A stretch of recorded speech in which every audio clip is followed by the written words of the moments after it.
गणेशाय नमः। ओम श्री पुराण पुरुषोत्तमाय नमः। श्री शिव पुराण संहिता 2 रुद्र संहिता भाग 4 कुमार खंड अध्याय 20।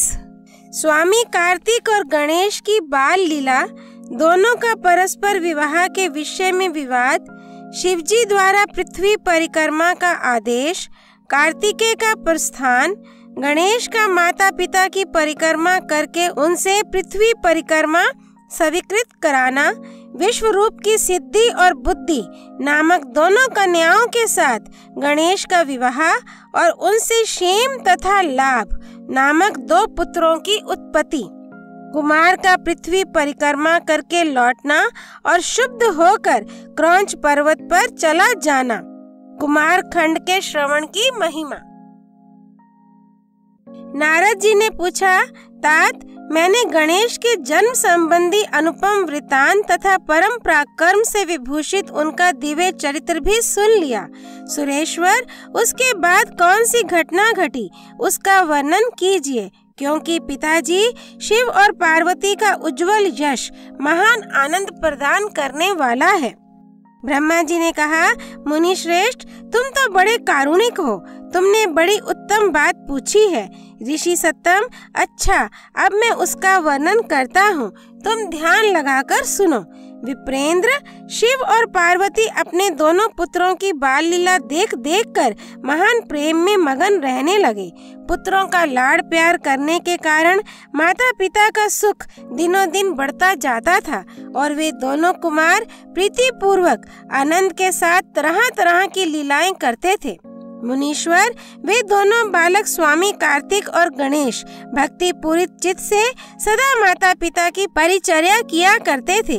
इससे माता पिता का महान स्नेह षणमुख और गणेश पर शुक्ल पक्ष के चंद्रमा की भांति दिन प्रतिदिन बढ़ता ही गया।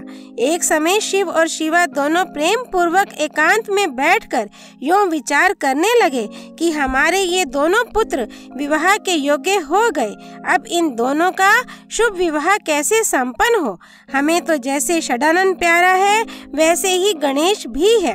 ऐसी चिंता में पड़कर वे दोनों लीलावश आनंद मगन हो गए। मुने, माता पिता के विचार को जानकर उन दोनों पुत्रों के मन में भी विवाह की इच्छा जाग उठी।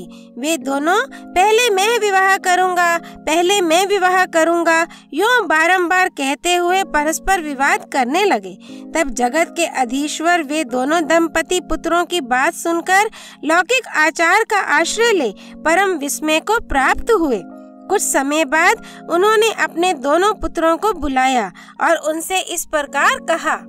शिव पार्वती बोले, सुपुत्रों, हम लोगों ने पहले से ही एक ऐसा नियम बना रखा है जो तुम दोनों के लिए सुखदायक होगा। अब हम यथार्थ रूप से उसका वर्णन करते हैं, तुम लोग प्रेम पूर्वक सुनो। प्यारे बच्चों, हमें तो तुम दोनों पुत्र समान ही प्यारे हो, किसी पर विशेष प्रेम हो ऐसी बात नहीं है। अतः हमने तुम लोगों के विवाह के विषय में एक ऐसी शर्त बनाई है जो दोनों के लिए कल्याणकारिणी है। वह शर्त ये है कि जो सारी पृथ्वी की परिक्रमा करके पहले लौट आएगा उसी का शुभ विवाह पहले किया जाएगा। ब्रह्मा जी कहते हैं, मुने, माता पिता की यह बात सुनकर शरजन्मा महाबली कार्तिकेय तुरंत ही अपने स्थान से पृथ्वी की परिक्रमा करने के लिए चल दिए, परंतु अगाध बुद्धि संपन्न गणेश वहीं खड़े रह गए। वे अपनी उत्तम बुद्धि का आश्रय ले बारंबार मन में विचार करने लगे कि अब मैं क्या करूं, कहाँ जाऊं? परिक्रमा तो मुझसे हो नहीं सकेगी, क्योंकि कोस भर चलने के बाद आगे मुझसे चला जाएगा नहीं। फिर सारी पृथ्वी की परिक्रमा करके मैं कैसे सुख प्राप्त कर सकूंगा? ऐसा विचार कर गणेश ने जो कुछ किया उसे सुनो। उन्होंने अपने घर लौटकर विधि पूर्वक स्नान किया और माता पिता से इस प्रकार कहा। गणेश जी बोले, पिताजी एवं माताजी, मैंने आप लोगों की पूजा करने के लिए यहाँ 2 आसन स्थापित किए हैं। आप दोनों इस पर विराजिए और मेरा मनोरथ पूर्ण कीजिए। ब्रह्मा जी कहते हैं, मुने, गणेश की बात सुनकर पार्वती और परमेश्वर उनकी पूजा ग्रहण करने के लिए आसन पर विराजमान हो गए। तब गणेश ने उनकी विधि पूर्वक पूजा की और बारंबार प्रणाम करते हुए उनकी 7 बार प्रदक्षिणा की। बेटा नारद, गणेश तो बुद्धि सागर थे ही, वे हाथ जोड़कर प्रेम मगन माता पिता की बहुत प्रकार से स्तुति करके बोले। गणेश जी ने कहा, हे माता जी तथा हे पिताजी, आप लोग मेरी उत्तम बात सुनिए और शीघ्र ही मेरा शुभ विवाह कर दीजिए। ब्रह्मा जी कहते हैं, मुने, महात्मा गणेश का ऐसा वचन सुनकर वे दोनों माता पिता महाबुद्धिमान गणेश से बोले। शिवा शिव ने कहा, बेटा, तू पहले काननों सहित इस सारी पृथ्वी की परिक्रमा तो करा। कुमार गया हुआ है, तू भी जा और उससे पहले लौट आ, तब तेरा विवाह पहले कर दिया जाएगा। ब्रह्मा जी कहते हैं, मुने, नियम परायण गणेश माता पिता की ऐसी बात सुनकर कुपित हो तुरंत बोल उठे। गणेश जी ने कहा, हे माता जी तथा हे पिताजी, आप दोनों सर्वश्रेष्ठ, धर्म रूप और महाबुद्धिमान हैं, अतः धर्मानुसार मेरी बात सुनिए। मैंने 7 बार पृथ्वी की परिक्रमा की है, फिर आप लोग ऐसी बात क्यों कह रहे हैं? ब्रह्मा जी कहते हैं, मुने, शिव पार्वती तो बड़े लीलानंदी ही ठहरे। वे गणेश का कथन सुन लौकिक गति का आश्रय लेकर बोले। शिव पार्वती ने कहा, पुत्र, तूने समुद्र पर्यंत विस्तार वाली बड़े बड़े काननों से युक्त इस सप्तद्वीपवती विशाल पृथ्वी की परिक्रमा कब कर ली? ब्रह्मा जी कहते हैं, मुने, जब शिव पार्वती ने ऐसा कहा तब उसे सुनकर महान बुद्धि संपन्न गणेश बोले। गणेश जी ने कहा, माता जी एवं पिताजी, मैंने अपनी बुद्धि से आप दोनों शिव पार्वती की पूजा करके प्रदक्षिणा कर ली है, अतः मेरी समुद्र पर्यंत पृथ्वी की परिक्रमा पूरी हो गई।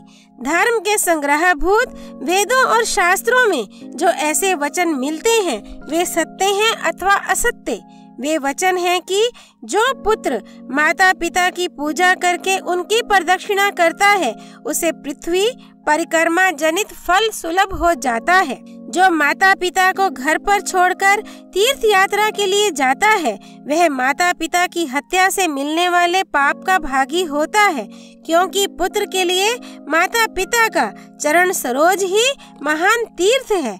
अन्य तीर्थ तो दूर जाने पर प्राप्त होते हैं, परंतु धर्म का साधनभूत यह तीर्थ तो पास में ही सुलभ है। पुत्र के लिए माता पिता और स्त्री के लिए पति, ये दोनों सुंदर तीर्थ घर में ही वर्तमान हैं। ऐसा जो वेद शास्त्र निरंतर उद्घोषित करते रहते हैं उसे फिर आप लोग असत्य कर दीजिए, और यदि वह असत्य हो जाएगा तो निसंदेह वेद भी असत्य हो जाएगा और वेद द्वारा वर्णित आपका यह स्वरूप भी झूठा समझा जाएगा। इसलिए या तो शीघ्र ही मेरा शुभ विवाह कर दीजिए अथवा यूं कह दीजिए कि वेद शास्त्र झूठे हैं। आप दोनों धर्म रूप हैं, अतः भली भांति विचार करके इन दोनों में जो परमोत्तम प्रतीत हो उसे प्रयत्न पूर्वक करना चाहिए। ब्रह्मा जी कहते हैं, मुने, तब जो बुद्धिमानों में श्रेष्ठ, उत्तम बुद्धि संपन्न तथा महान ज्ञानी है वे पार्वती नंदन गणेश इतना कहकर चुप हो गए। उधर वे दोनों पति पत्नी जगदीश्वर शिव पार्वती गणेश के वचन सुनकर परम विस्मित हुए। तदनंतर वे यथार्थ भाषी एवं अद्भुत बुद्धि वाले अपने पुत्र गणेश की प्रशंसा करते हुए बोले। शिवा शिव ने कहा, बेटा, तू महान आत्मबल से संपन्न है, इसी से तुझ में निर्मल बुद्धि उत्पन्न हुई है। तूने जो बात कही है वह बिल्कुल सत्य है, अन्यथा नहीं है। दुख का अवसर आने पर जिसकी बुद्धि विशिष्ट हो जाती है उसका दुख उसी प्रकार विनष्ट हो जाता है जैसे सूर्य के उदय होते ही अंधकार। जिसके पास बुद्धि है वही बलवान है, बुद्धिहीन के पास बल कहाँ। पुत्र, वेद शास्त्र और पुराणों में बालक के लिए धर्म पालन की जैसी बात कही गई है वह सब तूने पूरी कर ली। तूने जो बात की है वह दूसरा कौन कर सकता है। हमने तेरी वह बात मान ली, अब इसके विपरीत नहीं करेंगे। ब्रह्मा जी कहते हैं, नारद, यूं कहकर उन दोनों ने बुद्धि सागर गणेश को सांत्वना दी और फिर वे उनके विवाह के संबंध में उत्तम विचार करने लगे। इसी समय जब प्रसन्न बुद्धि वाले प्रजापति विश्वरूप को शिवजी के उद्योग का पता चला, तब उस पर विचार करके उन्हें परम सुख प्राप्त हुआ। उन प्रजापति विश्वरूप के दिव्य रूप संपन्न एवं सर्वांग शोभना 2 सुंदरी कन्याएं थीं, जिनका नाम सिद्धि और बुद्धि था।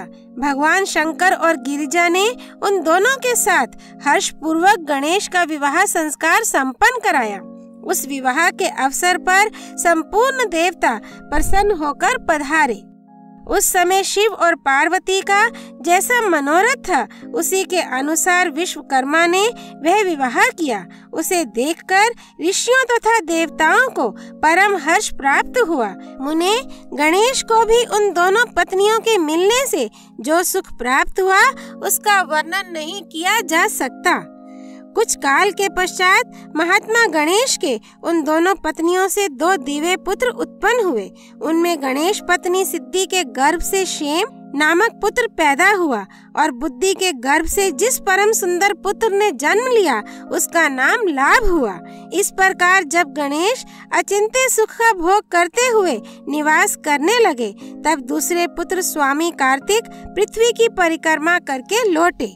उस समय नारद जी ने आकर कुमार स्कंद को सब समाचार सुनाए।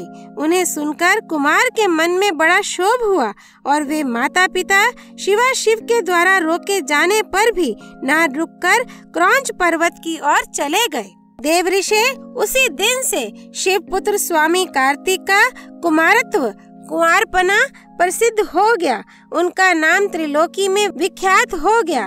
वह शुभदायक, सर्व पापहारी, पुण्यमय और उत्कृष्ट ब्रह्मचर्य की शक्ति प्रदान करने वाला है।